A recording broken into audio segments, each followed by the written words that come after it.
Welcome to the Independence by Design podcast, where we discuss what it means to be a business owner and ways to get unstuck from the day-to-day so we can design a business that gives us a life of independence. Welcome back. Today, I've got Mike Frommelt back on the show from Strategic Talent Partners and his colleague, Rick Rittmaster. And if you've not checked out Mike's previous episode, I highly recommend doing so. I think it's like episode 403 or something like that. The link is in the show notes below. Mike is an expert in building out executive teams, and he's been doing it for decades. And when Rick and him and Strategic Talent Partners have been working with other people and organizations on how to build out and design their future org chart. Such a fascinating conversation. And I think that this goes right into what everybody's working on that I'm working with on the ownership roadmap, which is how do we effectively extract ourselves from the operations to give ourselves as many choices, whether it's to sell, keep the distributions, be the capital allocator, strategic visionary that you want to be. We have to build out a leadership team. And it's not just about placing warm bodies. It's someone that's got to be a cultural fit. It's someone that's got to be the right pay and the right executive compensation structure tied to your goals. And so many times as Mike and Strategic Talent Partners have been going into organizations, they have to reverse engineer that big vision that the owners got in order to figure out who to hire. So it's so fascinating how they've been building out this leadership roadmap, the strategic leadership roadmap that Mike and Rick are going to be talking about. So things that we're going to cover in today's episode that I think are highly valuable is when and how to assess your current leadership team. Like, how do we assess who we have right now in relationship to where we're going? How do we unpack where we're trying to go? Where do fractional leaders fit into place? When and how do we have the right priorities on like whether we hire a COO first or VP of sales or a CFO? So many gold nuggets in this conversation. And there's nobody better to talk about this than Mike and Rick, who are in the trenches working with owner operators, solving these exact issues all day long. So thanks everybody for tuning in. If you would be so kind, go leave the podcast a rating on the podcast player that you're listening to. It means the world to me. So without further ado, here is Rick and Mike. All right. So Rick and Mike, excited to have you guys. This is going to be a lot of fun. I got to know you, Rick, in the workshop that we all did together, and it was pretty sweet to see the team behind you, Mike, and the everybody that's all on the same page with the mission. So I don't know if before we kick it into it, but maybe Rick, a little bit of your background. Yeah. So I professionally have worked here in the Twin Cities for the entirety of my career. I've started working in larger organizations here in the Twin Cities, in HR, but more specifically talent management. So, if you work in a larger enterprise, the HR function has these little departments, and I started doing leadership development, which is, after you're hired, making sure the leaders are continuing to build skills and get the support they need so they can lead their teams well. That kind of grew over time to working with presidents and business owners and really helping them think about what their functions were going to need in order to be successful, and then making sure that their employees were getting the development that they needed in order to achieve those goals. And so it was a ton of fun. I went from a local company that was primarily private and domestic to a local company that was actually global and public. And so it was a really nice contrast of experience. And that was a cool organization because I got to do more true talent management, which involved succession planning. We did a lot around employee engagement and culture, and really created programs where by the end of those programs, people were coming in from all over the globe in order to participate in them. And so it was just a lot of fun. Yeah, a lot. It sounds like it's a huge sandbox to get like quick data and feedback on like what's actually working versus not, which I think a lot of people listening struggle with, which is like, I haven't hired 7 executives over and over again to see what good looks like. Yeah. Well, and it's funny because in my line of work, there's kind of two people, two ends of the spectrum. One is sort of like your academic, right? And so that's a person that had a lot of education, but really operates by trying to tell business leaders that they're doing it wrong, right? Like, this is the right way to do it. And I always found that distasteful because how can I tell someone that they're doing it wrong when I'm not actually the one that's driving the results? And so I always got a lot of pleasure out of really creating true partnerships with business leaders. And in both of those experiences that I just alluded to, that was a big part of my success with those companies. The other side of the spectrum, by the way, are people that are more interested in just creating kind of like this fun, engaging experience, but don't actually move the business forward. And so I Ooh, think I it's like one it. of the things that we do really well at Strategic Talent Partners is we know how to partner with business leaders. We know how to take best practices, but get them to that they're just the right size for what that business needs in order to move forward. I love it. And that meshes very well, Mike, with the conversation that you and I've had. And for the listeners, we'll make sure that the previous episodes that you and I've done are in the link below.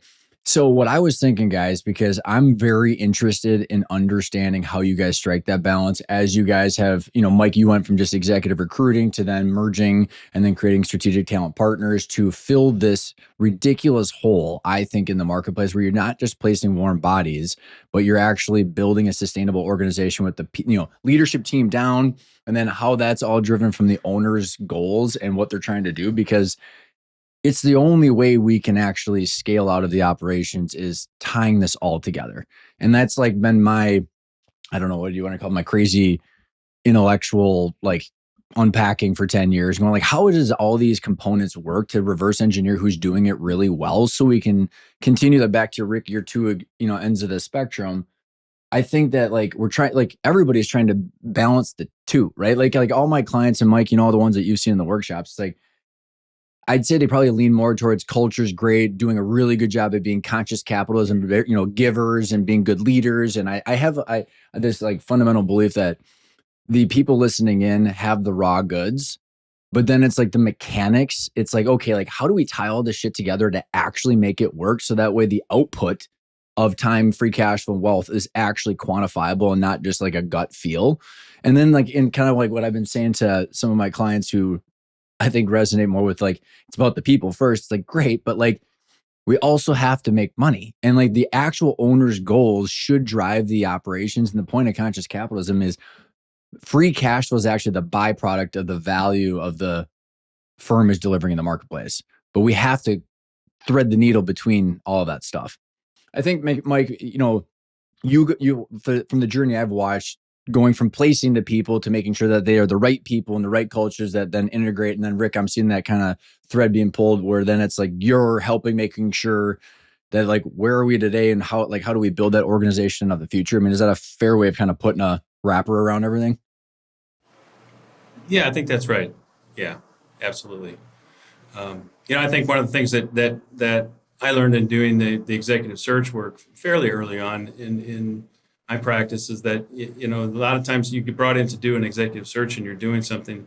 The organization, they tell you to go out and get a president or go out and get a CFO or go out and get this or that, and but that wasn't necessarily what the organization needed to get to the next level. And maybe they're doing it just because there was the CFO left, so let's just hire a CFO, or somebody told them that they needed a president, so they went out and do a president search, and that wasn't really what was going to move the needle for the business. And so I've always had a passion around that, really making sure what are we going after, why are we going after it, and making sure we have that connection.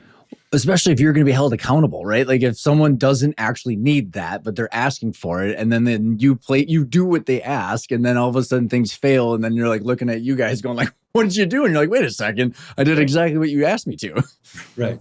And the bottom line is that if you could, right, if you could make all the money in the world, you wouldn't hire employees in the first place. You just do it yourself, right? But you can't. You can't. You gotta have employees. You gotta have help, right? So you gotta know what the right kind of help is, and so yeah, it's just really important making sure you got the right structure and the right people, right seats. So what I'll do for us, and the people that are listening in, I'll make sure I articulate this so that way you don't have to look at the video. Otherwise, you can go to Spotify or YouTube. I'm going to pull up the updated Independence by Design Owners Framework, because I think as we've gotten to know each other, what you guys are doing is so instrumental, and it's actually one of the key components of my framework, which is the leadership team. And the culture has to be the leverage point in order to accomplish their goals.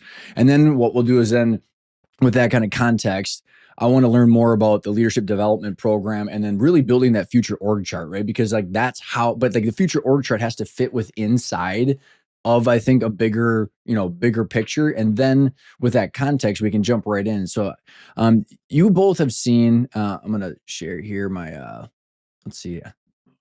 Nope, not share. I'm going to share the updated, because you guys are both seeing the workshop. And so I want to show, this is just an updated screen share or an updated slide of the owner's framework, you guys.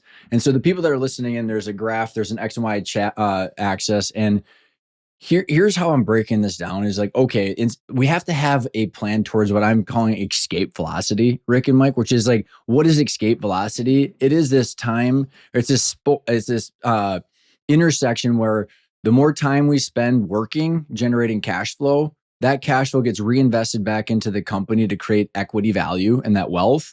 And then that wealth and the equity value should be kicking out free cash flow distributions in the form of income that's not tied to our time. And then it's just this constant perpetual flywheel upwards. Mike, you've talked about, I don't know if you're still working on that book, but the use your business as an ATM. Like the way I think about it is like, this is the ultimate goal where like, no matter what we're doing with our time, this machine's going. So if you sell your company, keep your company, step back, no matter what you're doing, you're not trapped. I don't care what people do, but then it's like, we have to make decisions off of this of the constraints. So like if we, one of the big decision trees a lot of people have to go through is like, okay, if you're going to hire a $250,000 CEO, well, you're going to grow the value of your company, but how is that going to impact your cash flow and your ability to fund that and ability to fund your own lifestyle? It might take some time to then, help train them up, but like, we're just looking at our constraints because I don't care what people do, but we have to acknowledge the constraints and then we have to move upwards. And by looking at this owner's framework, it's like, okay, well, we want to have our time and cash flow over time be decoupled, right? So that we're constant. I don't want to be paying for my livelihood with time. I want to build machines that generate the value and the cash flow.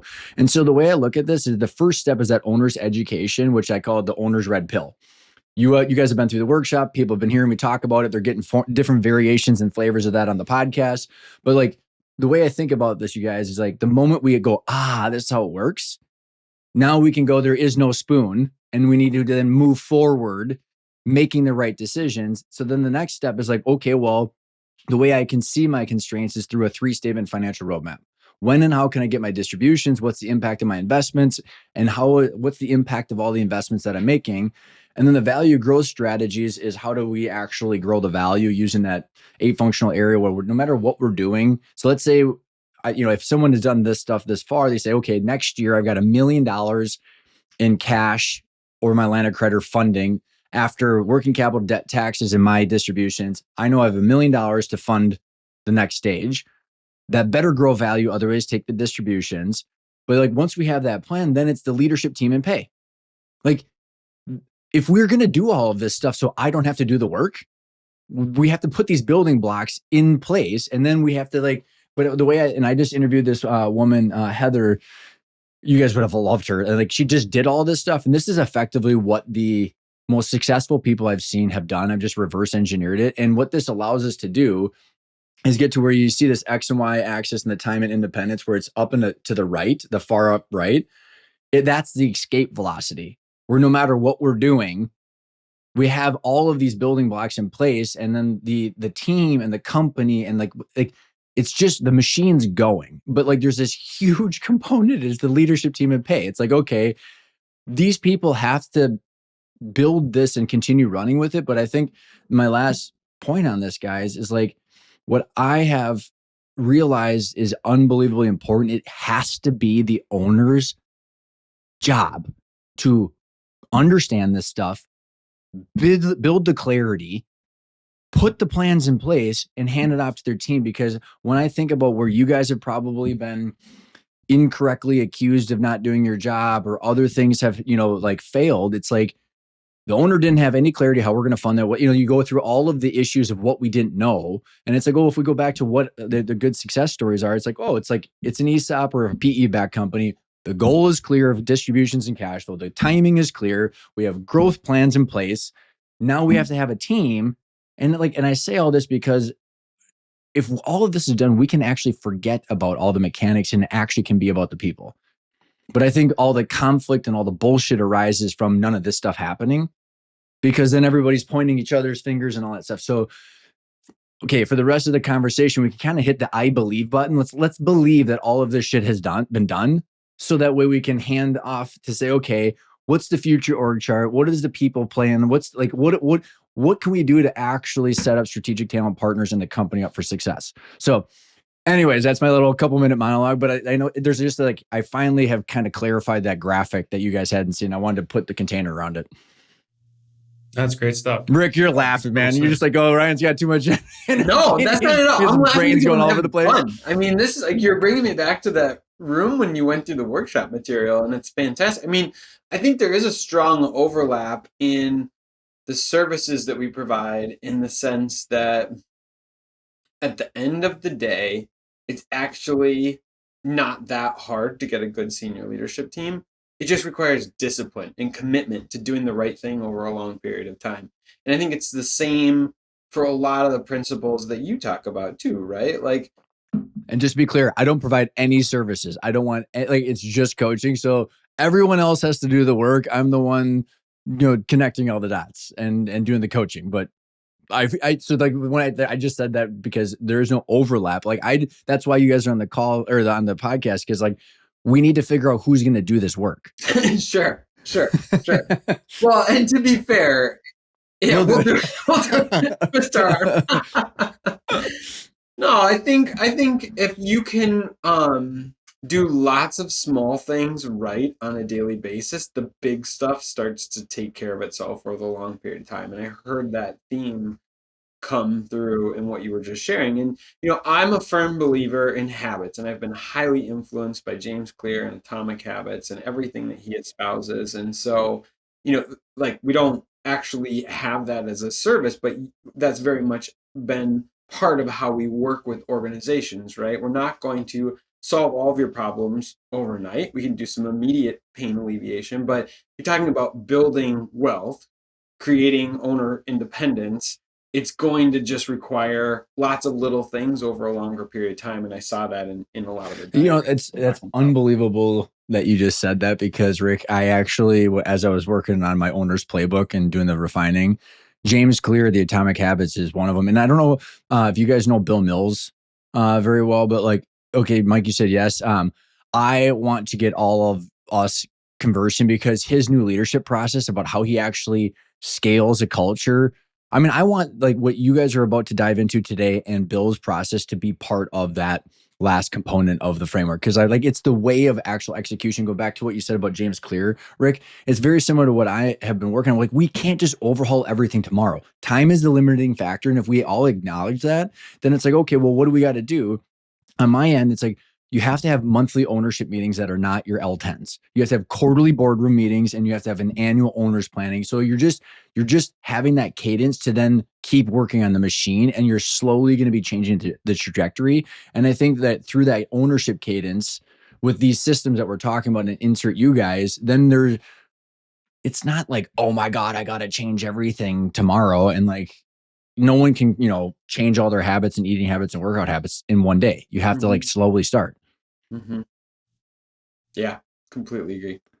So we have been talking about, okay, what happens other than just placing in the leadership team and refining the team? Like, one of the things that, Mike, I've appreciated about your guy, and it sounds like you've been doing this for a long time, is assessing the current leadership team, figuring out the gaps, figuring out whether it's internal people that can be elevated or if it's an external person that comes in. No matter what, we still have to fix this problem, which is, where are we currently at with the team, the skill sets, and the org chart? And then where are we going? And if we hit the I believe button, we can assume that there's a container for that plan. Where did this process come from? And how have you guys been working and iterating on it to like actually start filling this need? Yeah. Go ahead, Rick. Well, okay. I will take it. Thank you. So back to you, man.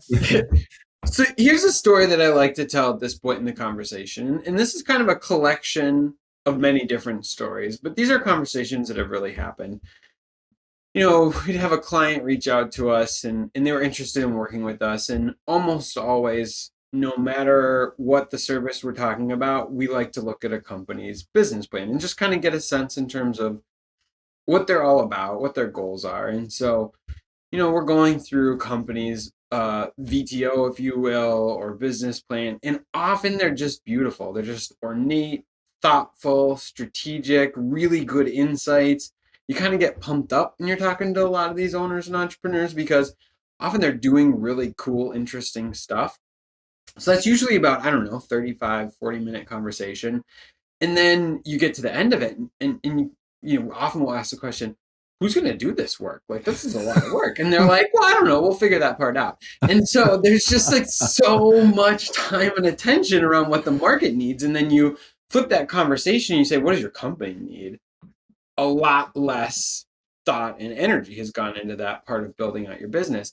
And I want to be very clear. It is an understandable oversight because these leadership teams, they're busy, right? And they're spending so much of their capacity in terms of trying to figure out the direction of the company, right? And so it's justifiable that they would start to push off some of these people decisions or maybe assessing what that future org structure is going to look like. And so can I interject there for a second? Of course, I agreed, understood, and here's what I've seen is the why behind that is I've been in the situation where like you can't stop revenue. And most of these people, like they like whether they're in the trades or they were the sales, whatever it is, they're generally attached to the vision and the forward trajectory of the revenue.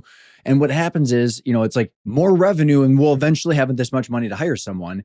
And what I'm trying to because what happens is the cash flow and the time become the biggest constraint. So therefore it's like, okay, if we can flip this to say, because effectively you can, by just focusing on revenue, and most like 90 whatever percent of people's VTO is revenue based. It's ridiculous. It's like, that's not anywhere on the valuation metrics. And it doesn't show you when you can hire your CEO or leadership team. But if we flip that and say, hey, you can see into the future, the trade-offs of all those, time and cash flow, then we can actually plan for the leadership team because what happens is, and I'd be curious on what you guys see, or if you guys have this in your conversations, the team that you're talking about building, if someone's in that transit or that chasm, it's going to be a risk because it's not going to be like, oh, I got plenty of this cash flow right here. I'm just going to go ahead and hire Rick. It's like, no, like I'm going to hire this team so I can get over this hump, but I'm going to take a hit on time or cash flow to get over that. And if they can't see it, they're paralyzed. Yeah.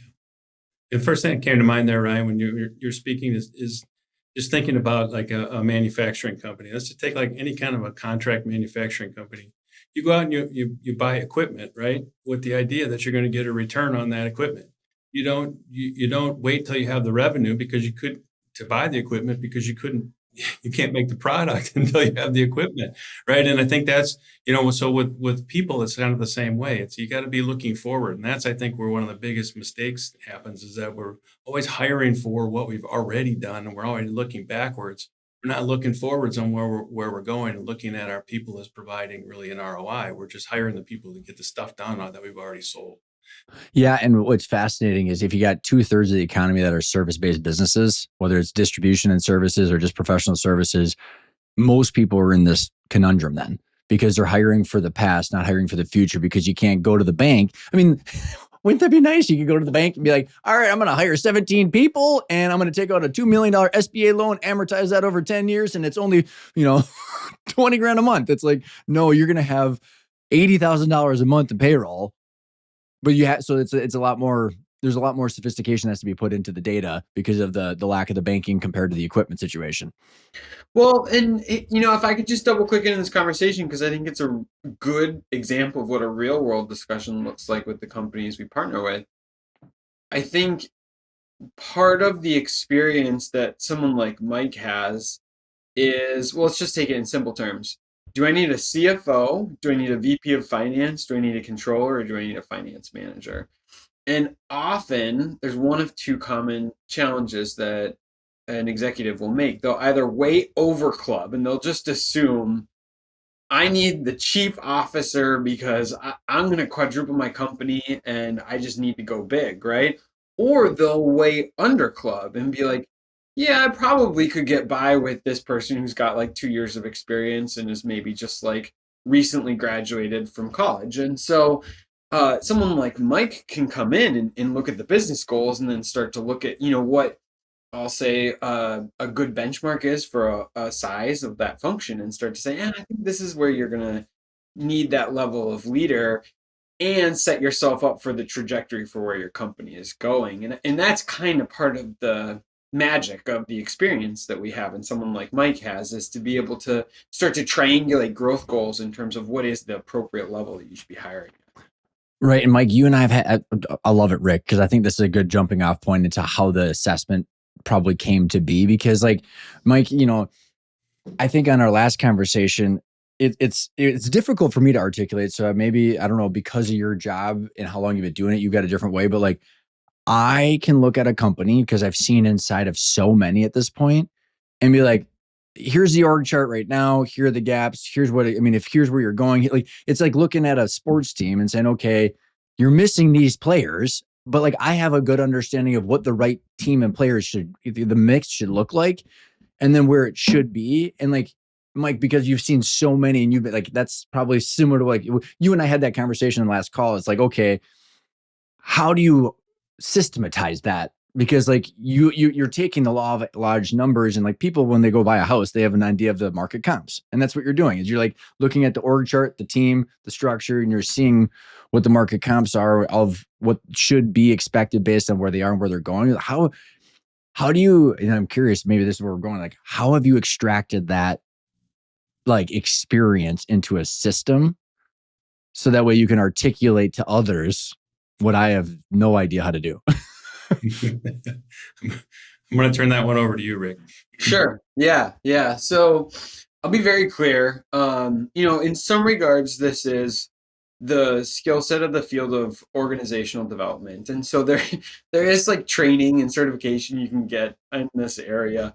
A lot of it is just the experience that we've had working with a lot of companies and having these conversations over and over and over again, and then trying to find where the consistencies are in terms of common gaps or mistakes that are easy to make.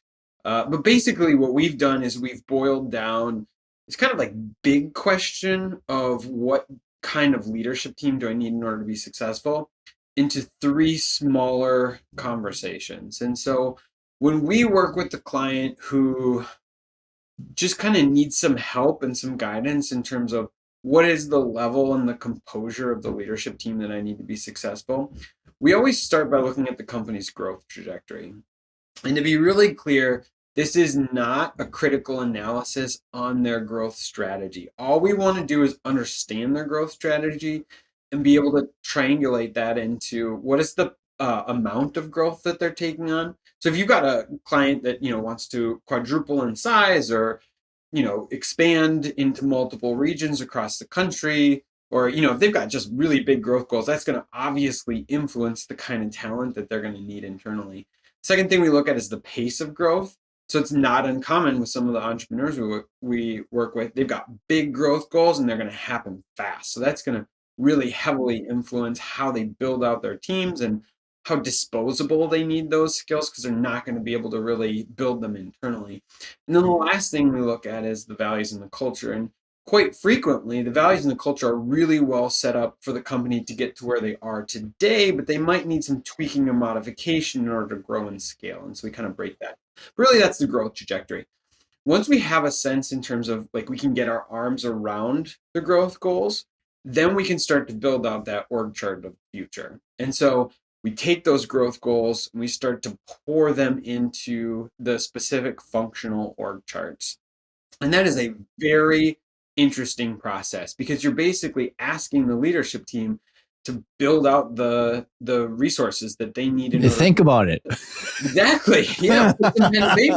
And so I'm actually working with a client right now where, as we got deeper into this process, we realized that there wasn't strong alignment in terms of how the company was going to grow, what strategies they were going to use. And so we ended up doing a lot of really interesting business consultation, not necessarily because we position ourselves as business consultants, but just because we fleshed out all of these issues that had kind of been simmering in the back burner. Well, and back to Rick, like that escape velocity ownership framework that I showed, like it's got to be so obvious to you guys, like if they haven't done that work, because you're like, we're here to do these things. And you're like, oh wait, you haven't done this, and you haven't done this. And because like, in order for you guys to do your job, you have to like keep going down to the first principle of like, oh, because otherwise it's going to be difficult for you to be successful. That's exactly it. And to be really clear, we're not in the position of telling anyone that anything is impossible.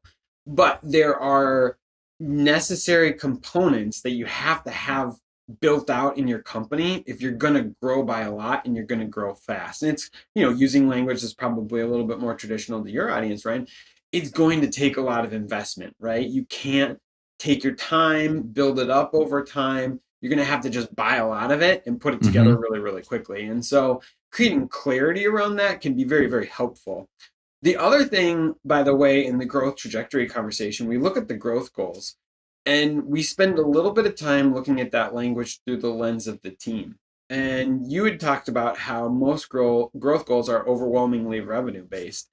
It's fascinating. A lot of these companies are mission driven, right? In conscious capitalism, they're trying to make a positive impact. And because growth is so closely connected with revenue and profits, and necessarily so, right? You need to have a healthy. Yeah, it is a necessary metric. It's just it can't be the end all be all. It's also useful to say, is this goal going to be inspiring for my team, right? Or do I need to kind of pull that mission back into some of our growth goals so we don't lose that feel that we're really making a positive impact on the people that we're serving. Well, it's really fascinating, Rick. This Heather and Bill, when they were on the show, it's not published yet, but it will be probably when this comes out. But she came from private equity. So she is one smart lady, holy buckets. And so she had all of the components of what I discussed. And then she landed as the CEO of a distressed ESOP. Can you see how, like, for all I know, Mike, you're the one that actually found and placed her. She's out of New Ulm. No, but I know who she is. Yeah. Yeah. I mean, Heather's awesome. Yeah, we've done work with her. Yeah. Yeah. It's like, so it was just like, to your point, Rick, it's like the mission, it's like, but all of the mechanics allowed her and the company to truly blossom in the way with its fullest potential.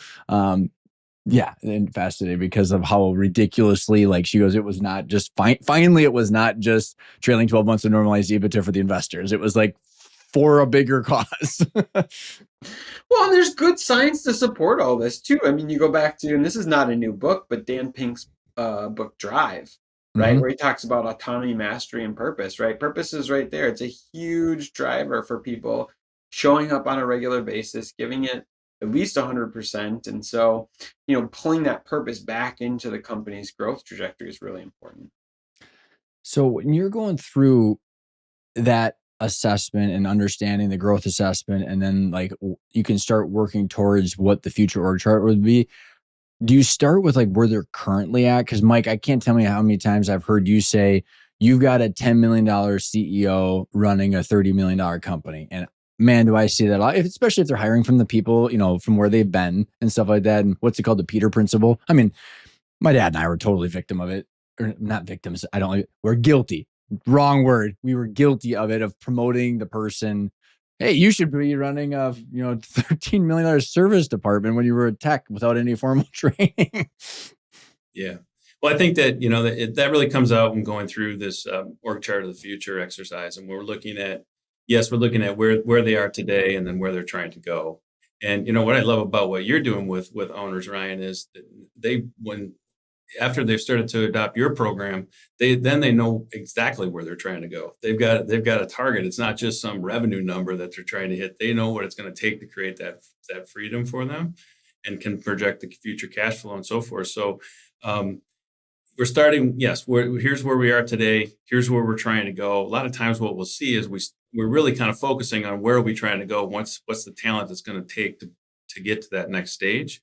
But so you have to reverse engineer to assess where you're currently at. You have to look at the future. Yeah. A lot of times we'll already be looking back and saying, gosh, we're kind of behind for where we are today. We don't really have the talent even to really run what we've got today, much less to run what we need, tomorrow. So that becomes pretty obvious when we start going through that org chart of the future exercise. So I'm like super like jazzed. Like we can get into as much detail as you guys want of like, how are you doing this? Because to me, it just logically makes sense how you guys landed on developing something like this, because it's like everybody I talked to is like, yeah, that makes sense. Cause like, it makes sense that like placing bodies would be a byproduct of what you're talking about. And if you guys are concerned about the actual outcome, which I know you all to be, this makes sense. So then it's when I see that it's what is the process of designing that future org chart? Like, is it because I'm thinking out loud here, but is it it's the designing of the future org chart and of the people involved in that? And then there's the probably components of leadership development internally and externally, combination of fractional resources to then full-time, but like because I have an idea of what I would love to see for a future org chart development plan, but I have no idea like how you guys are coming at it. And like, again, mine are all just thoughts at this point. Well, I think one of the mistakes that gets made, I mean, you talk about succession planning, right? And we don't even like to necessarily use that term because it has lots of different contexts to it. But when you talk about succession planning, I think a lot of times what happens is the organization looks at the people first and says, okay, how are we gonna develop these people to the next stage? Where we're kind of flipping that script and saying, what's the next stage? What do we need to get done at the next stage? So we're taking the people out of it actually in the beginning. Rick's talking about how we're working with the leadership team, and we are, and the owners and a board if there's a board. But we're really, in essence, we're kind of taking we're taking the actual people out of it and saying, okay, what needs to get done at 30 million? And then we're breaking it down into the functional areas. So what does the $30 million CFO need to be able to do to run a $30 million a year finance function?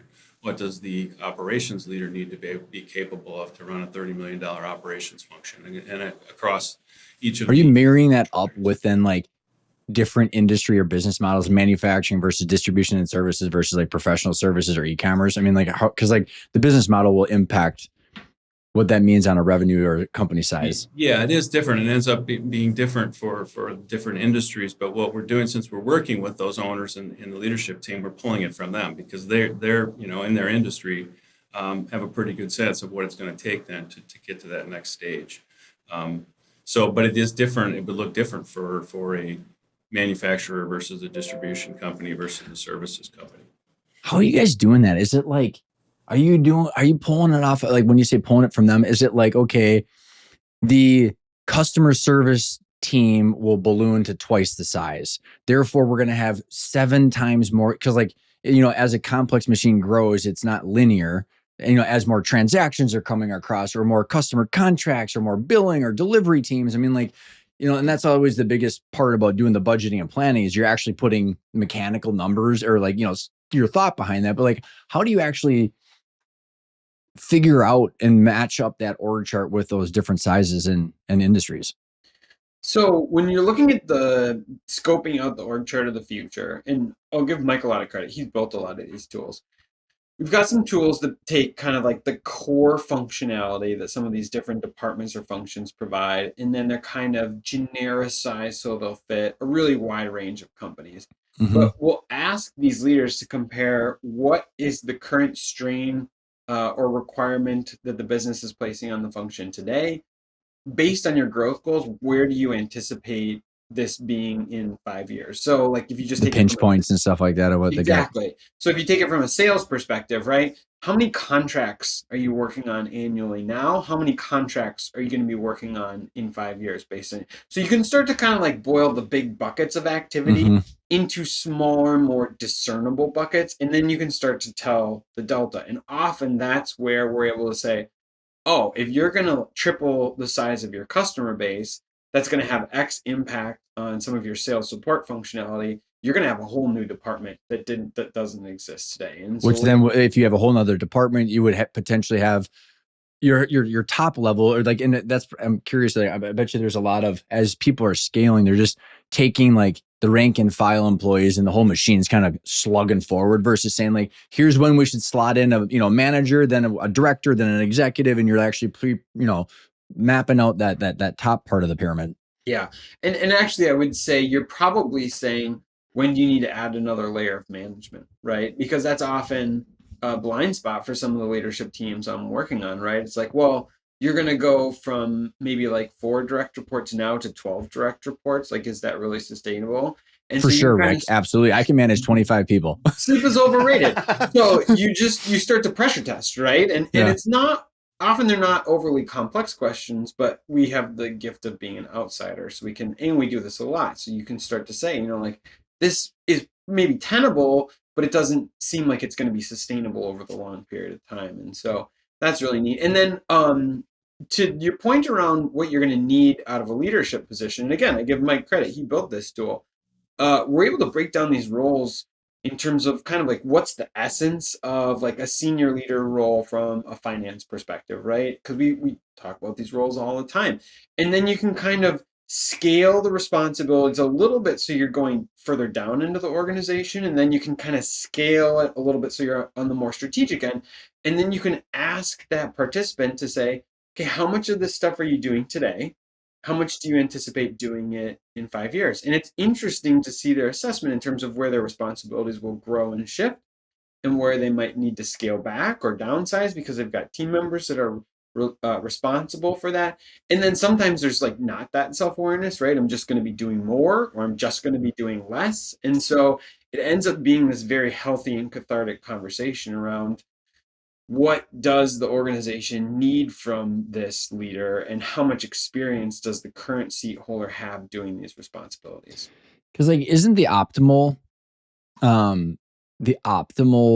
dynamic, and I'm thinking out loud, is you buy back your time for everybody, right? Because like if the person, if there's this assumption that the person's capable, then it's like, okay, well, hypothetically, let's say you have a sales manager or salesperson who's capable of becoming a sales manager, then a sales director, then a director of revenue. You would always just be hiring behind them with the most, effective, lower cost people. But that's obviously not the case for a human being to have that level of, who would start, doing that and then move all the way up with that level of effectiveness. And maybe that's where a training program comes in, where someone could do that if they have the right structured training program, or you guys assess that that's not capable. And once they get here, then you layer someone else into that situation. Yeah, absolutely. I mean, I think the sales is kind of sometimes easier to see because you could say one of the things I think that's really easy to see in the sales and sales function especially is, I'll take that example again of we're going from 10 to $30 million. At $10 million, you might have a sales leader that manages 3 or 4 salespeople or 5 salespeople, right? At $30 million, though, you're going to have a sales, your top sales leader is going to be leading leaders. They're going to be leading managers. Mm-hmm. Totally different skill set than leading salespeople, right? Down there leading sales managers. And it's not very often that, that the company thinks about that. And so ideally, if you can get... It's usually after they place their highest rainmaker in that position, their sales go down and everyone's crabby. Right. Now, I mean, everybody wants to be able to see that sales manager can then, that sales leader can go up to the $30 million level and lead leaders. But how are they going to learn how to lead leaders? Do they just happen to know how to do that?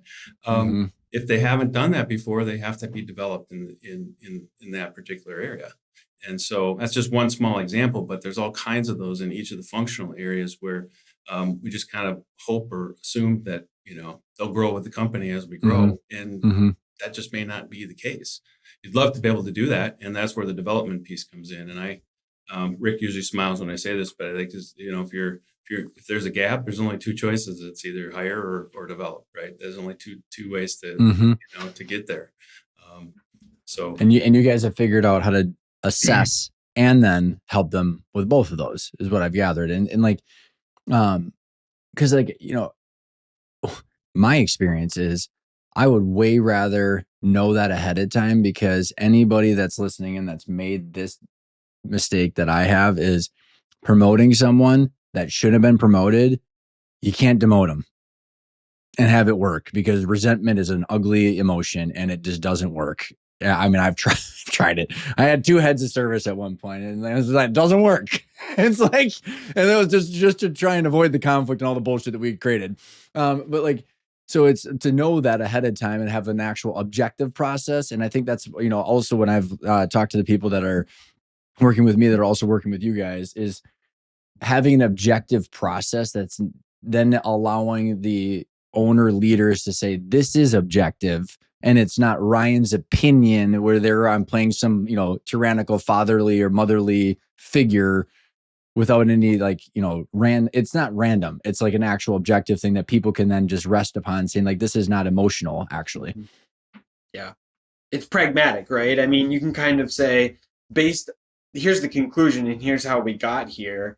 And then as you're working with the leadership team and as maybe pain points might start to emerge, you can kind of go back where in the process things are starting to break down. And it's like, okay, seems like this person is maybe not developing quite as fast as we thought they were going to be, or maybe the business just grew faster than we thought it was going to be. So what we were anticipating was going to happen 2 to 3 years out is actually happening now, and we need that skill set immediately instead of over the next 24 months. And so to your point, Ryan, you can kind of look at the formula and say, are all of the different parts of the formula adding up to give us success, or where is the gap that we need to account for? So you guys are going through, let me see if I can kind of do a spot check here. So we've got the growth plan that you're assessing the growth plan. You're understanding the speed of the growth plan, the complexities of it, a lot of assumptions that the people actually have that and can articulate it. Then you're assessing the current leadership team, what the future looks like. Cause I'm trying to, and maybe there's like a specific process that you guys have. I know you guys have been working on this a lot, but I'm so fascinated because of back to, I think, Mike, how clearly you articulated it. You assess it. Then there's 2 choices. You either fill the gap or you develop. And that's really at the end of the day, what these people are going to be, that's the decision. That's the fork in the road. And they just got to figure out, how do we actually approach this? And then what is the actual system to do that?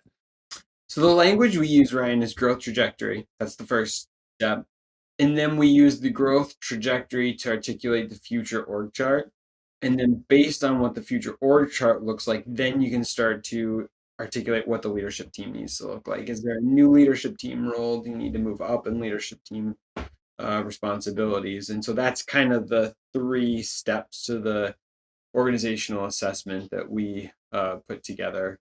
I don't know, Mike, is there anything you wanted to add? No, that's right. I mean, after we've done that org chart of the future, then it's looking at the leadership team that's there today and identifying where those gaps. Okay, this is what we're going to need in our head of sales. This is what we're going to need in our head of finance for where we're going.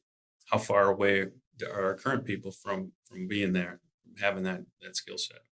And you haven't made any assumptions, from what I've gathered, on whether the current people can or can't. You're just following a process to say, now we have to assess the current state to determine, because at the end of the day, it's either develop or hire, right? I mean, if those are the ultimate 2 choices that they're going to have, you're just providing a framework to say, okay, here's exactly how to present you with those choices. And you might have a good understanding of what you think they should do, but they might, politically or like family wise or whatever, say, we're going to try and develop. And then we're all just going to sit back and watch with our fingers crossed, hoping that it works. I mean, or then the other, but I think that's what I continue to gather is like, that's the power of what you are building. Instead of someone coming in and saying, we're going to assume you need to place someone. We're assuming you have all this stuff. We want to make a recruiting fee. Right. I mean, like, so you're going through the leadership team, you're assessing them. Like, what's that process like? And like, what's that experience like? Cause I think, Mike, as I've, been referring people over to you, it's the experience that people are trying to imagine. It's like, I don't know what this is going to look like. These people are going to come in, they're going to start asking my team a bunch of questions. I'm going to get all the political, blowback. And then everybody knows there's going to be this choice. Did I make it? Did I not make it? I mean, there's a lot of like mind. Am I pulling that thread right? Getting Ryan his office space where they sit down. What are the consultants? What do you do here, Rick? That's not it. I mean, ideally, what we'd like to have, Ryan, is that people are thinking about this. Owners are thinking about this well in advance of wanting to be out of the business, and so I'm a believer that most of the time you can develop this. I'd like to see less searches going on and more development going on. That would be fantastic. I mean, sometimes the truth is that's just not going to happen. Sometimes things change, people change, the business changes. You're going to have to bring someone in from the outside, do something different in your org structure. And sometimes even if that person on the inside can't make it to that next level, there's other things in the organization that they can do. As the organization grows, there's new roles. So So, we're not. I wasn't trying to be harsh by saying there's only two choices. We're going to come in and assess, and you either make it or you But don't. realistically, I mean, like, I don't think you're being harsh at all. I mean, like, that is the choice, right? If you're planning on growing, you're either going to develop people to fill those roles, or you're going to have to hire them. I mean, like, I don't think it's harsh. It's just an objective truth. And I think what I think you guys have like started to lean into, and I'm a big believer in, and I think a lot of people listening in, or my clients, is like, I think that if I were to take a pie chart of probability, if I have the raw goods of like again, let's assume that these people have hired intrinsically motivated human beings who are, if they're empowered with the right, with the right plan and all that stuff, there's probably a 60% probability or 70% probability that developing them is less risky and more probable of a success if there's a right playbook for them than hiring someone outside. Because I got this client right now, which I at some point I'll probably have them, a couple people still need to get introduced to you guys, where it's like, okay, we got this director of finance, which I really despise that title sometimes, because it's like, I don't know if we're a controller or CFO, so we're just going to give you this title. But like, there's a probability, like a huge probability, that this person can be a CFO. But like, what's the development plan? And it's like, okay, like, so it's like, I'm not a CFO trainer, and I know my client's not because he's in the trades. And it's like, okay, well, like, how do we do this? Like, and what I'm providing is what the good outcome looks like. Like, here's what a good plan looks like. Here's what the good financials look like. Here's what the good metrics look like. Here's what the playbook is. But then we have to go back to the people going like, and there is like 100% chance, I think, that if we develop this individual, there's a way better success than plopping someone in the political fallback and all that stuff. But like, what's the plan here? And we're going, I don't know. I'm going to be talking to Mike and Rick and so hopefully we can figure out what that development plan looks like. And having that plan there and understanding what the org chart of the future looks like, and then what that role looks like when we're twice as big or 3 times bigger than we are today, gives you the targets, right? So, I mean, you can bring people in and say, well, I think this person has the capability to be a CFO, but a CFO for what? You have to have that. You have to have that gauge to say. So if as an organization you have your org chart of the future, and you know what that CFO's got to look like when you're $30 million, now you can take and build a plan for this person and say, here's what the CFO is going to do here when we're $30 million. Here it becomes very clear what needs to be developed, instead of just, let's just go get you some more finance training, or go, send you back to an MBA. Fair, clear for you guys, not clear for the listeners or for a lot of other people. And so then I think the bigger question, maybe, and if it's more nuanced, or like however we want to unpack this, like, but then what? Right. So like, if we've identified the gaps, or we've done everything that we're talking about, it's like, okay, specifically, what are we doing for the GM to potentially be, or the integrator, whatever the hell that means, as we all know, is like, okay, like the person that's going to be COO to president, or the sales manager to VP of sales, or to marketing, or to finance. Like, are we going to other programs, or like we're trying to layer in different educational things that they can do, or like different leadership things where we're now building out a plan for them to start doing these things along the way, so we're then measuring success that way? Well, so I think we're talking about two questions at the same time. One of the questions is, how do we prepare a finance leader to grow as the company grows and scales, so that their skill set remains commensurate with what the company asks them to do? I think also the macro question we're talking about is, what does good executive development look like, right? So that as an owner, I can kind of keep challenging my leadership team to stay ahead of the game, so that they're constantly building out new skills and capabilities, not just getting stagnant. And I think that's kind of the perennial concern that owners have of their leadership teams, is that they're so busy solving today's problems that they're kind of losing sight of keeping their skill sets up to keep pace with the business. So if you're saying, Ryan, pretend I'm an owner, how do I prepare my CFO? I think number one, creating visibility and line of sight to those experience gaps is the first most important thing. And that's the challenge of being in a leadership role, is that you look at the org chart and you're like, well, I'm at the top of the function, so I kind of know the most, I have the most experience almost by default. And so we work with a really large distributor here in the Twin Cities.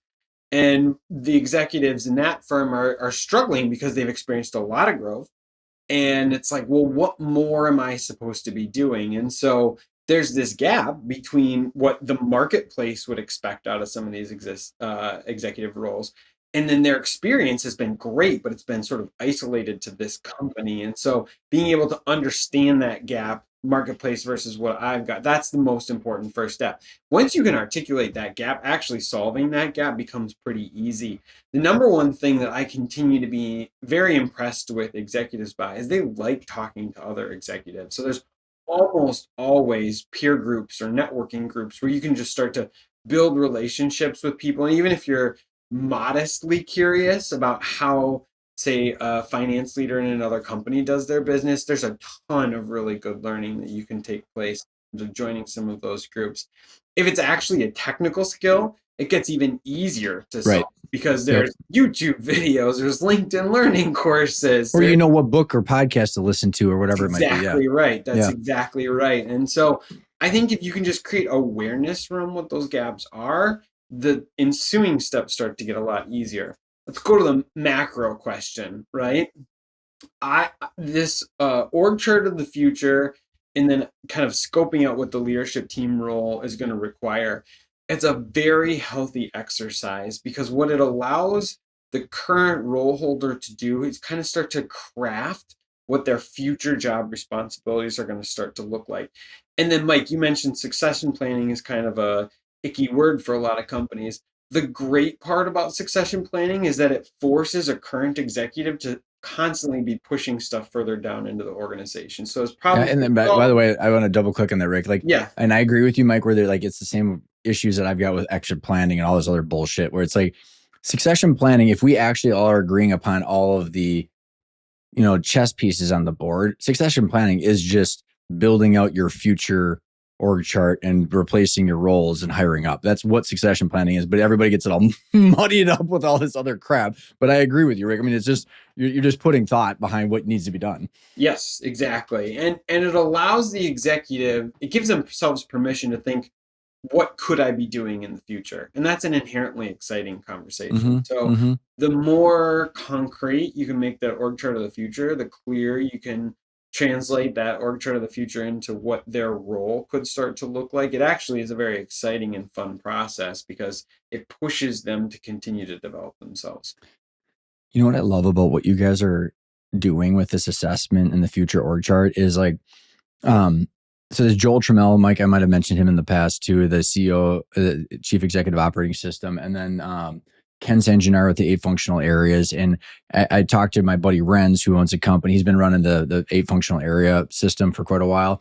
And I think he's doing an 8-figure business now. And I don't know if I caught it in the middle of all those conversations, but he clearly brought it to my attention where a lot of times founder, owner, operators do the opposite of what we should do, because what happens is we're usually good at something as skill. Like my father and I were good salespeople. So what happens is when I do the 8 functional area, or I've seen people do the 8 functional area assessment, out of the 8 functions, they're really good at what they love. So they gravitate towards what they love or what they're good at. And then how that translates into then the org chart, what ends up happening is they struggle hiring people that I never knew what a CFO did or what a COO did.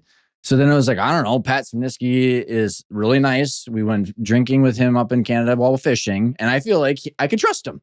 And he has something similar to what we need. Or the same thing with the CFO, where you're putting objective characteristics behind the player in the game to say, okay, here's what this person, what good looks like now and in the future objectively.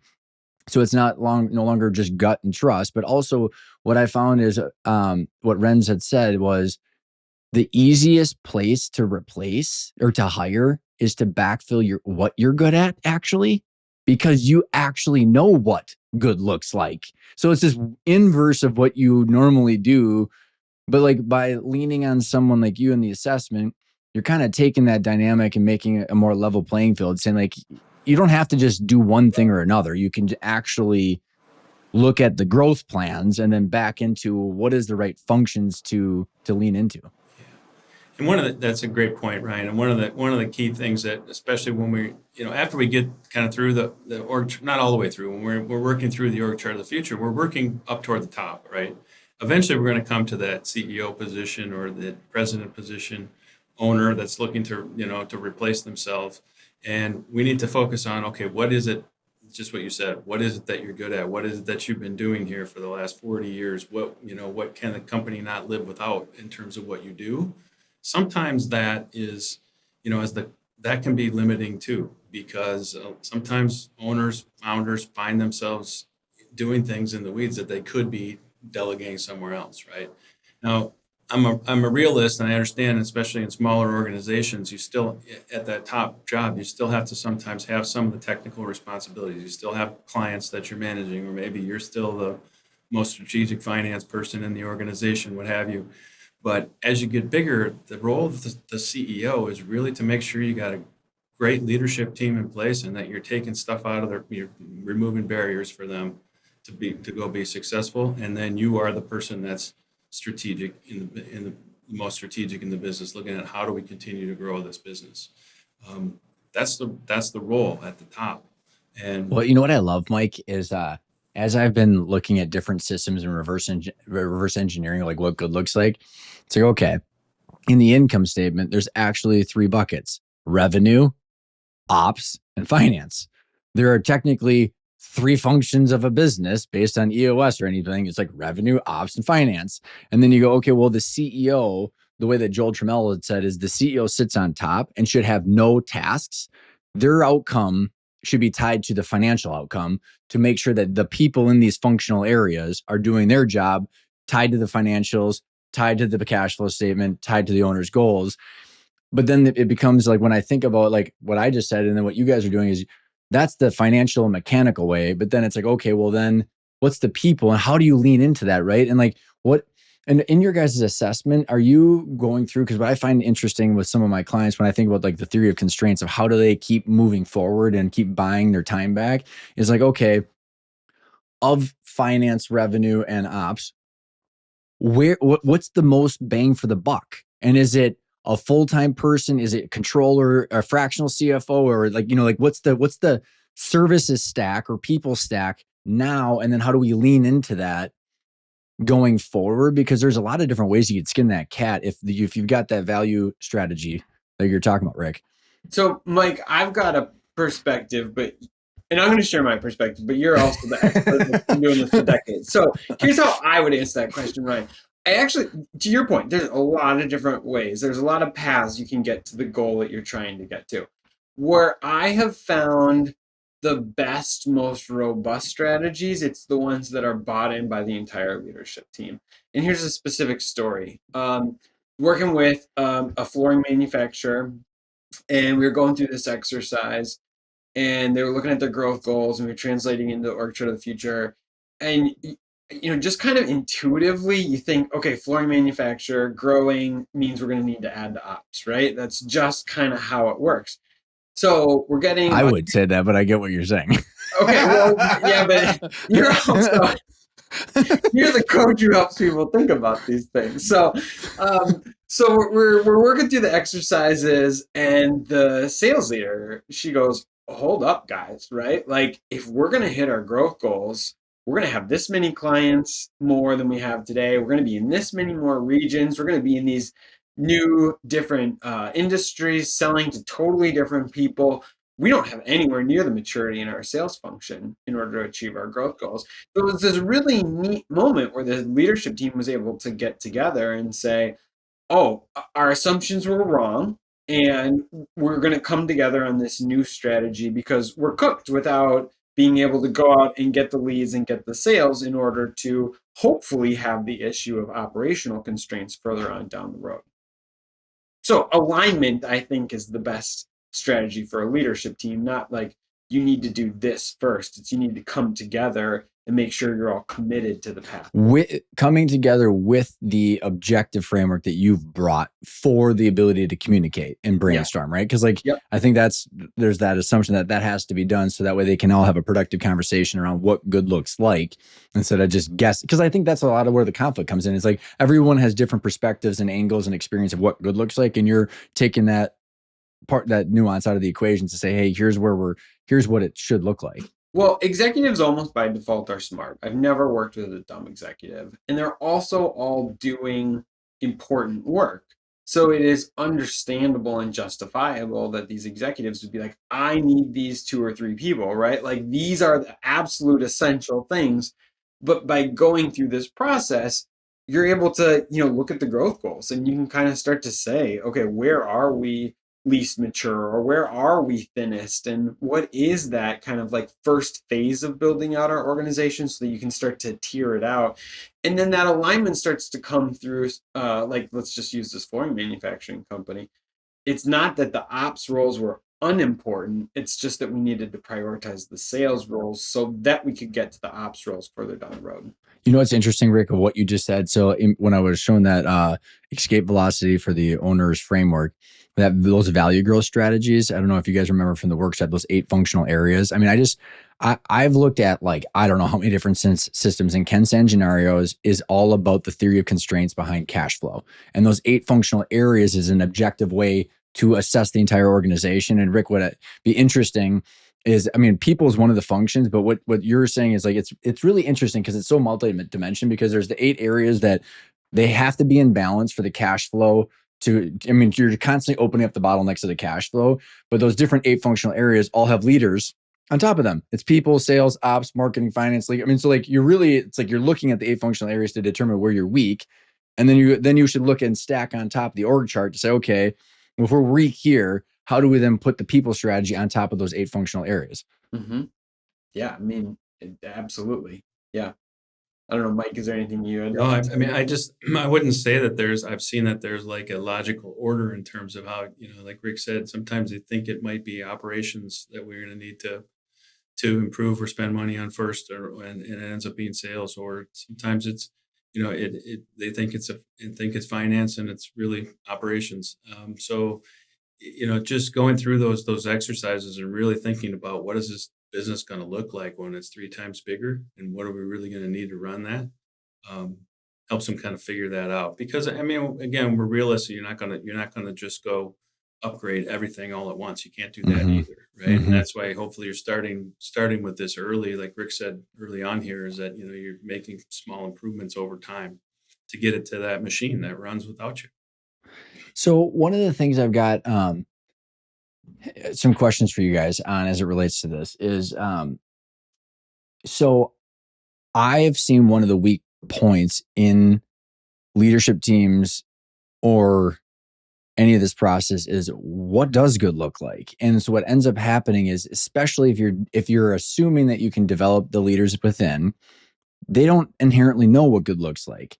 So it's like and that's where, like, me, even Mike, I mean, you had your own experiences. I don't want to put words in your mouth, but it's like, here are the financials. You always say like, hey, like, no one loves the financials, right? I hated them too, but it's like, but this is what good looks like. So then, but if the controller doesn't know that, then how do we know? You know what I mean? So there's this weird dynamic of, as we're moving forward, what does good look like for the actual output of a strategic plan, of the actual output of a sales and marketing plan that's not chaotic mess, to it, for an actual output of the financials. If we're developing people, how do we have that benchmark of what good looks like? And that's one of the things I'm trying to help people with. And if they have a board, they can bring in other people, not their CPA and their attorney that they use, but like actual other entrepreneurs that can help them synthesize what good looks like in these different functional areas. And within the context of that comment, I find pros and cons of the fractional leadership world. And I wanted to get your thoughts on this. And maybe again, it's the twofold of like just what good looks like, but then also like, in theory, the fractional leaders could help with this in theory, because when I say in theory, because like, hey, if you got a controller that's 140 grand and you need some oversight, 5 to 7 grand a month from a fractional CFO would be great. Cause then you can like lean in and develop. I mean, it's a great, or like, if you got a sales and marketing person, but what I see as big problems is then these fractional service providers are getting hired where the person that's hiring them doesn't know what good looks like, but the fractional service provider knows just enough to confuse the shit out of everybody else that's hiring them. and this is across all functional areas, you guys. And then there's this like, no one's tied to the outcome. Oh, and by the way, that the firm that's placing them has to make 50% margins on the person that's already $250,000. So now it's 10 grand a month for someone that knows half the shit they're supposed to know. And like, there's just even more dysfunction. So like, I don't know if there's a question within there, but like in theory, all of this is supposed to be beneficial to get a fractional person that's skilled. I just haven't seen that work more than it doesn't work. I guess I'll take that one first, Rick. Sorry, I'm dying to jump in here. I think that fractional services, fractional individual, fractional executives, I think can work very, very well if you know what problem you're trying to solve, right? So you got to have that plan. You got to know where you're going. You got to know what don't I have inside the organization that I need, and how long do I need it? And then I go hire that person on a fractional basis that can come in and do that. So sometimes when you recognize that you need some more strategic finance help, but you're not in a position where you can hire that internally, that makes some sense. But then you got to really lay out, what do I want done while this person is here? What are they really trying to accomplish, so that you're sure you're moving the needle and solving the problem.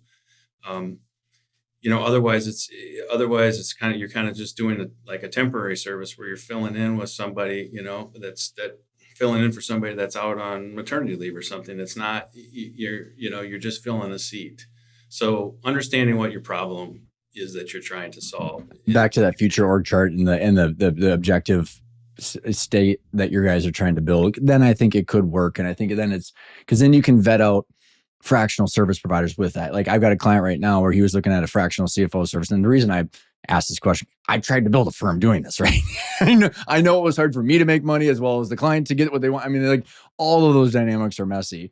I mean, in theory, it's supposed to work, but like, I'm thinking like based on if clients had or owners had the assessment that you have, like I went to one of my clients and say, ask them if they can build a 3-statement model. If they can't, they're not a CFO. And then there was a bunch of CPA firms posing as CFOs, and I was like, well, immediately they couldn't do it. So it was like, it's more of like empowering the owners to say, here's where I'm going, here's where I'm at, here's what good looks like. Do you fit this role or not? And then I think that there's a very interesting probability of success.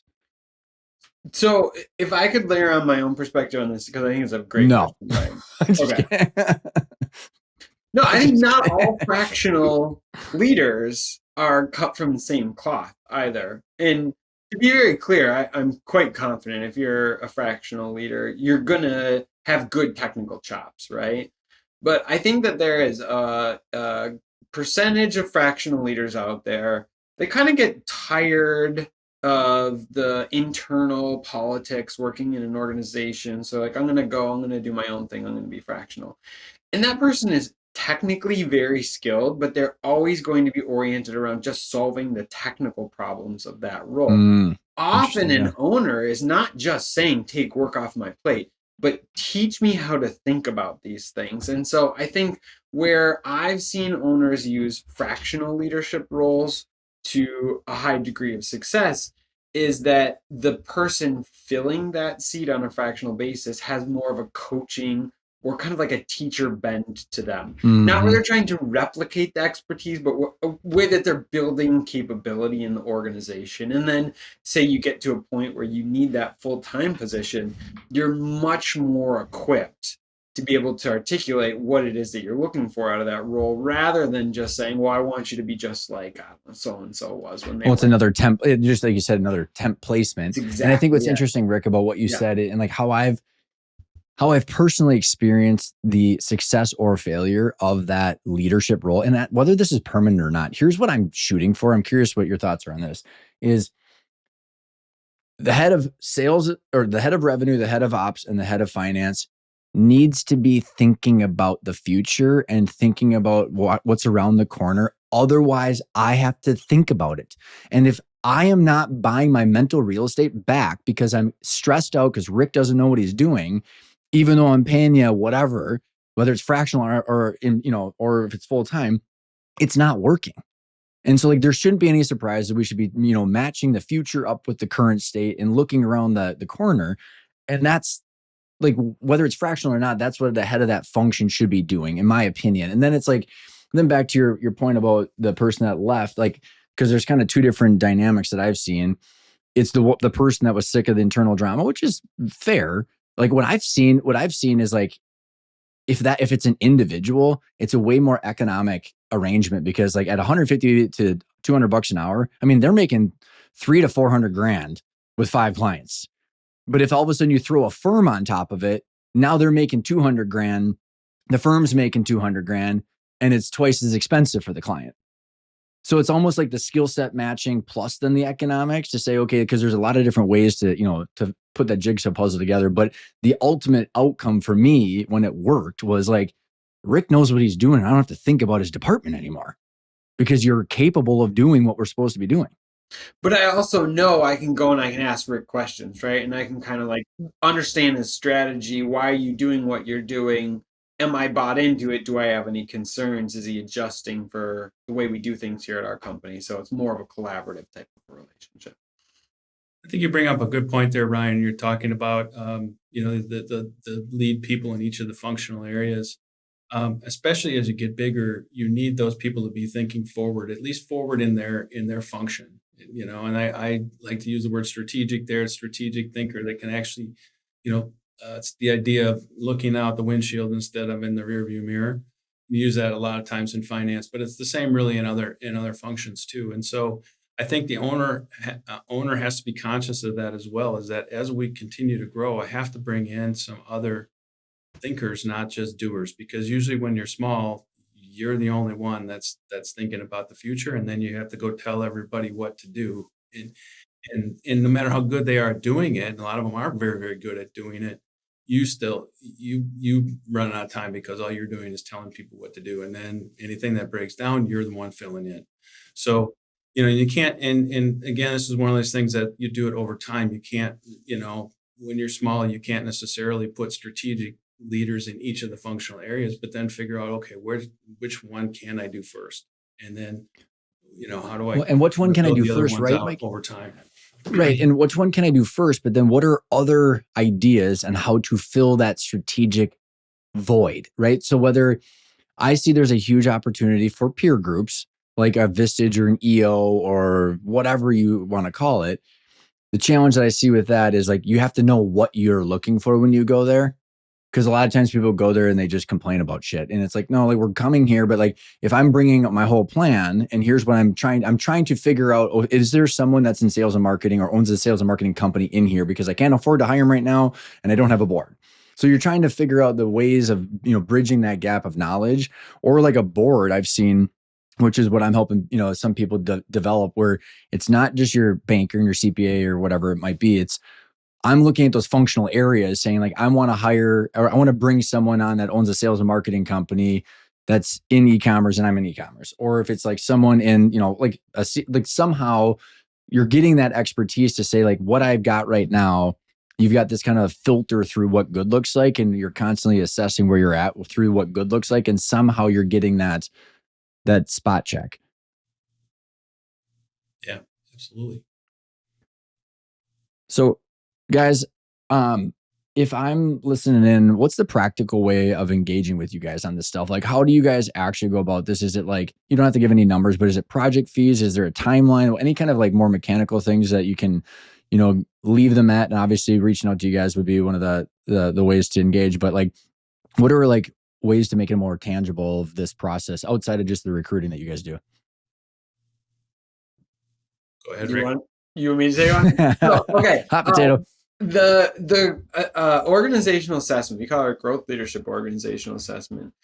That's a fairly contained process. We've talked about the 3 workshops that we'll run a leadership team through and the ownership group through, and then that will ultimately culminate in a report, a strategic roadmap that we provide back to that leadership team.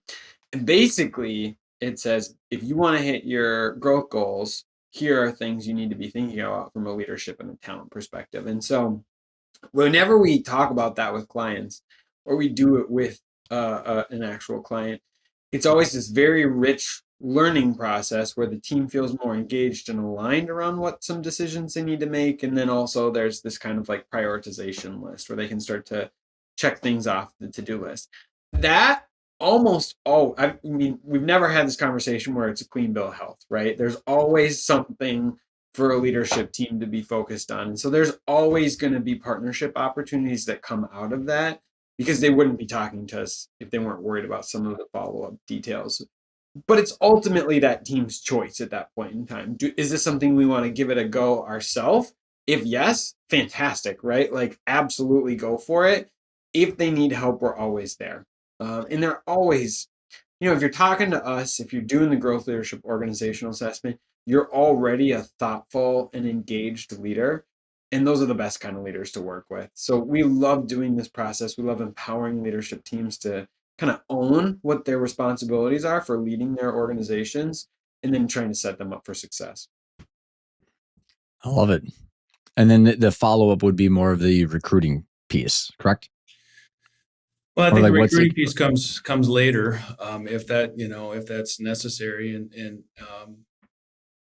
but I think after that org assessment is done and that org chart of the future is done, then it's kind of looking at, okay, what, like Rick said, they can either go forward and do something. They can do it on their own. They can do nothing, but at least they have an idea what they're going to need to get done from a talent perspective. Then usually we're looking at doing assessments of the leadership team then, and doing more formal assessment of each of them, so that then we can ultimately build a plan against what are their gaps, and again, kind of we're phasing these things in. So building a plan against their gaps, and then if there's a gap that's too big, or the organization is just growing too fast, or sometimes what we'll see is the organization, they said, is already kind of behind. We should have had something more in this role years ago, then there might be a need to do the search piece. Well, and that's where, like I've said to you, Mike, for so long, is like, I see there's such a leverage benefit where, like, the assessment, then the individual assessments, then the actual plan, like building out development plans for these roles. I don't know what extent you guys are doing an ongoing engagement with people of how to actually evolve their CFO, evolve the director of marketing and finance, or and sales, evolve the COO to CEO. There's such a huge opportunity for that, because there's, Bill Mills, when he said, there's like 58,000 leadership books. It's like, I don't even know what most of those are. It's like, it's just ridiculous, right? I mean, so what's the practical ways? And Rick, I think you mentioned that. It's like, there's the practical evolution within the organization based on the growth strategy that should be like, there's ongoing, whether it's academic work that they have to do and technical, that becomes even easier, but there's all the other stuff. I don't know, where you're at in that process, but I see a huge opportunity, because I think that this is the path of, generally, if the people are good, of the highest level of success. Not only when I say, multiple benefits, it's probably a good business model for you guys too. It's a recurring revenue, and it's increasing the value of the clients' firms as well. Well, our mission is to help good companies grow. And so we want to work with good owners and help them get to their goals, and be able to share that with their employees along the way. So, this is what we feel, is the best way to do that. And if we can give them that plan, and then be checking in with them and help them along the way, we're thrilled to death with that. A lot of my work, though, Ryan, has been more at that, doing that president level search, or doing a president level assessment. And sometimes that's the case too. So some of this stuff depends kind of on where you are as an owner too. If you're at the point where it's like, I'm fried, in the next 6 months, I got to get out of here, or I can't do it anymore. I need to get that freedom for myself. And you've got the financial wherewithal to be able to do it. It might be where we start with just some assessments to say, is there somebody inside that could take over for you?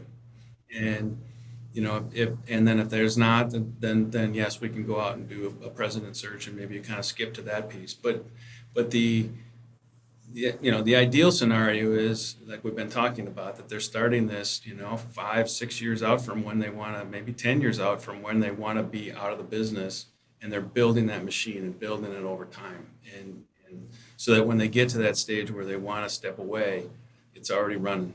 You don't have Well, I hope people make don't a get big fried, change. right? Isn't that what we all want? Is like, don't get to that position, right? Because I mean, if you're building, I just, when my marketing design gal helped me come, I mean, it's escape velocity. We're like, and that's different than exiting, right? Like escape velocity means you can do whatever the hell you want.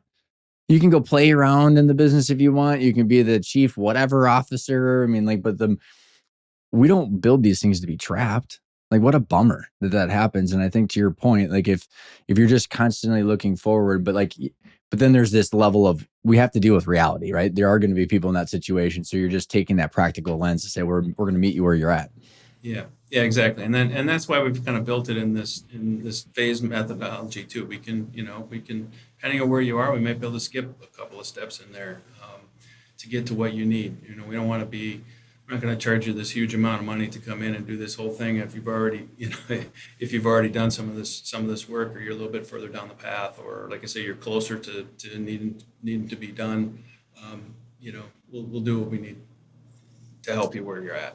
I do think though it requires some courage, right? Mike, you've done a really nice job influencing me around the fact that these owners, they're absolutely celebrated for their expertise in a field or an industry, right?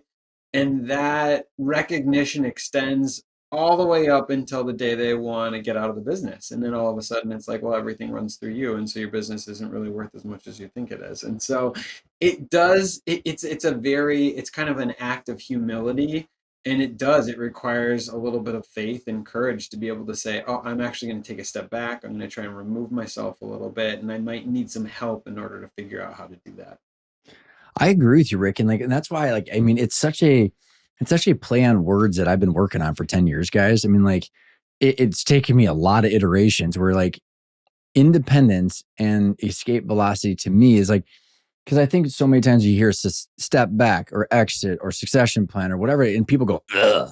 And it's especially like there's like, a scientific situation or if scientific, that's the right word, like where they're I know from like, if you guys are familiar with Andrew Huberman, or like there's a book called Dopamine Nation. It's all about like there are synapses where people are like mechanically addicted to affirmation in their dopamine structure.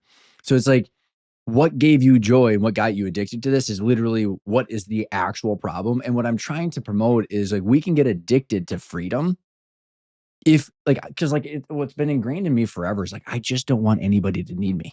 Like I want zero people to need me. I don't want my daughters to need me. I don't want my wife to need me. I don't want anybody to need me. I want people to want me.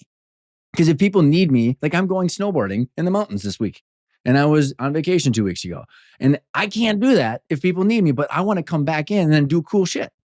And like, I'm convinced that most people could, I mean, Charlie Munger literally was on a board meeting like 2 months before he dropped dead. It's like, if we are doing things that aren't consumed by our time without our will, and we flip that and say like, it's not stepping back as a need. Like if you want to be addicted to your business, but like, don't need you. You're just figuring out how to build a machine that you can do whatever you want. So here's some really good research to support that exact argument, Ryan. There are some researchers that looked at NBA basketball teams. And, the NBA is a league where if you have a superstar in your team, you're probably going to be at 500, right? Win as many games as you lose, just because the nature of that one superstar playing an outsized role in the results for your team. So they looked at what NBA teams historically have won the most games. And what they found was that, ironically, the teams that did the best were often, it was more likely that the superstar was injured for a certain period of time. And it wasn't it wasn't like half of the season, but it was more than just a couple of games. And so they were like, that's an interesting result. So they started to extrapolate this. And what they found was that the superstar was out long enough that the remaining players had to figure out how to step up. had to figure out how to it. compensate for that skill gap. And then when the superstar came back in, all of a sudden everyone was more equipped and the team kind of took off. And it's a good reminder for a lot of the companies that we work with where it's like, yes, it might feel uncomfortable removing yourself for a period of time that you kind of all agree upon can actually be really, really good and healthy for a team from a long-term perspective.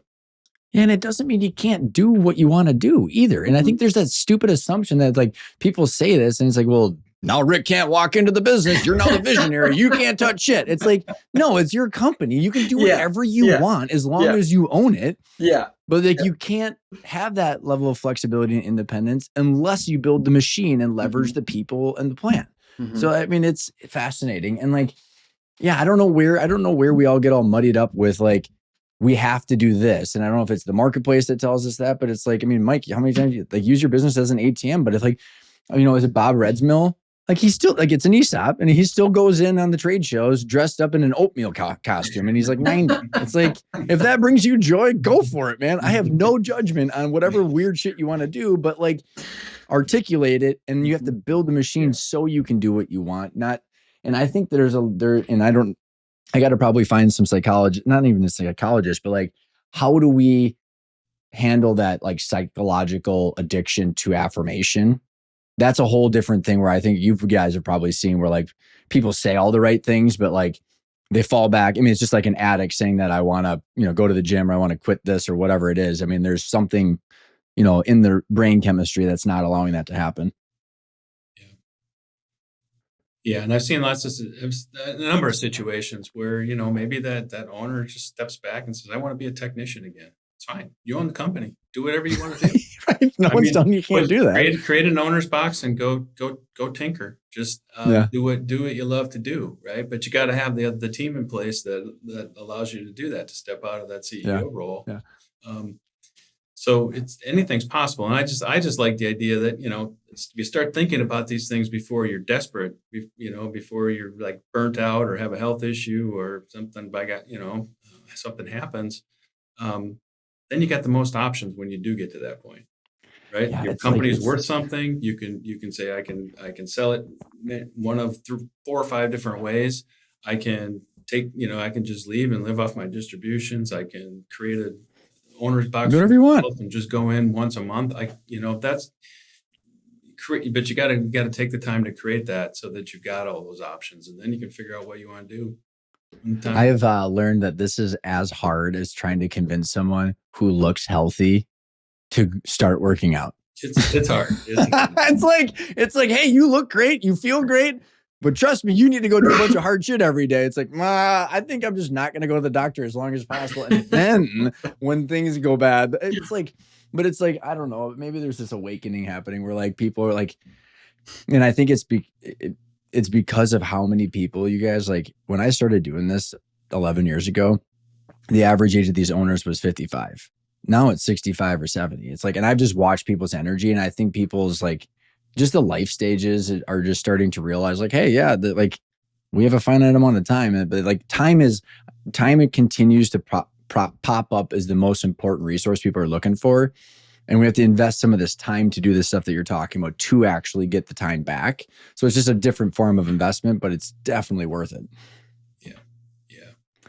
And I know all right, guys. Oh, go ahead. Sorry, Mike. I was just saying, I know you say this in your sessions, Ryan, but I think, you know, it's a lot of these businesses, unfortunately, you know, we talk about this transfer of wealth.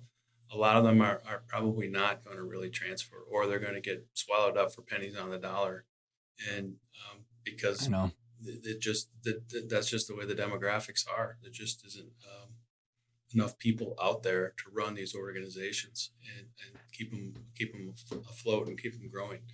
So, I know everybody's talking about like AI replacing people, and I'm going. I literally keep thinking to myself, people are literally only talking about half the equation. I'm like, we need this in order to fill the gap of 30 million people retiring over the next 5 years. Like if we don't increase the productivity, like what the hell is going to happen? So I think it's just another reason to do it is just doing this work right now you want to have the best house on the market. If everybody's putting their house up for sale, like if someone could be listening in, if they're still listening in, it's like Ryan and Mike and Rick are just complete full of shit. Do this because you don't want to be the shittiest house on the block in 5 years. Guys, what's any final thoughts or anything we didn't cover? Dangerous question, Ryan. I mean, you just kind of doubled the time of the podcast there. Yeah. Well, in religion and philosophy, we honestly, though, that your last statement might be the best analogy of the whole time we've spent together here, Ryan, is that you don't want to have the shittiest house on the block, right? I think that really boils it down pretty well. There's going to be a lot of competition out there there already is, for buying businesses, and if you want it to be valuable, you need to spend the time to. And I think also, like, because of the demographics, finding and recruiting and keeping the top talent is gonna be harder than ever. So if you're not doing this shit, someone else that's got a good plan and a good home and a good place and a bunch of opportunity, you're not even gonna be able to get these people. Because again, like, I just look at it, I'm going like, okay, I'm 38. Like, Prosperity in the Age of Decline, as ITR's titled their book. Like, I'm okay with all these houses going for sale. Like, honestly, I'm around for a long time. And like, also, I think there are people that have the machine. Even if you are in your late years, you can build a wealth machine for your family and for other people because of how few people are going to be doing this. So I think I lose sight in that, honestly, guys, sometimes, where it's like, we're trying to speak to the people that are doing the next level work, so that way they can have the opportunity as all this stuff comes to place. Because like, instead of selling your house, maybe you buy all your neighbors' houses. Where can people find you guys? What's the best way to get in touch? Yeah, so our website, strategictalentpartners.com. Certainly take a look out there. Feel free to reach out to either of us directly. M. Frommelt at strategictalentpartners.com, R. Rittmaster at strategictalentpartners.com. They're long ones. Maybe go out to the website and click on the link. We're pretty active on LinkedIn. Yeah, very active on LinkedIn. You don't have to work too hard to find us on LinkedIn. But we pick up the phone. We love this stuff. So, and you've been great. I've got clients that have worked with you guys in varying shapes and forms, and I wouldn't be such a big proponent if you guys didn't follow through with everything. So I just appreciate all the hard work and the mission you guys are on. Thank you. Well, I know I've said this before when I've been with you, Ryan, but the meter's not running if you call. So we're not attorneys. So give us a shout. We love to talk to business owners about their situation and their talent and things like that. It's not we're not charging the minute we pick up the phone. And kudos to you, Ryan. I mean, you've built an amazing platform, and you're challenging people to think about things more strategically and more thoughtfully. And it's really fun to talk to people whose values overlap so closely, but yet have such distinct perspectives. And so, just keep doing what you're doing. It's fantastic. 100%. Awesome, guys. I appreciate it. Thanks, Ryan. Take care. Thanks. Thanks for tuning in. I hope you enjoyed that conversation as much as I did. I think it's imperative that if we are building out that vision of what we want the company to look like in 3, 4, 5 years, we have to not just think about the revenue makeup of what it's going to be like, but what's the actual team members, the executive team going to be like, and then also the operations, because we don't have infinite money, and any one of these hires are going to impact your free cash flow and your distributions. So understanding where your current team sits in that roadmap will give you context and also a very objective way of helping you understand how to manage these people and hold them accountable. I was just on a group call, and we're all talking about hiring COOs, presidents, and higher level people. And it becomes, I think, a lot easier to say, here's the plan. Here's what we need you for. Here's the skill sets that we need, that we expect. And here's how that's going to evolve between now and the end of that plan. And then here's the pay structure. And so what I think is super helpful is with Mike and Rick's team and that talent roadmap is having someone else say, here's what you should be able to expect from a COO or a CFO. And here's what good looks like, because they see thousands of them. And when we're in our company, we don't see the comparables of what we should expect for what kind of pay and then how that fits into our organization. So I think it's amazing what Mike and Rick and the team are working on. And I think it's very helpful because then it can give us some guidance to say, well, you know what, we might need to hire this person first or then this person, because each one of these executives might have a disproportional impact now versus later. And if you got a constraint to cash flow, it's thinking through who's going to be impactful and then layering in fractional leadership. And I think fractional leadership becomes challenging without a plan. Honestly, any of this becomes challenging without the big picture and the context of the plan and the financials.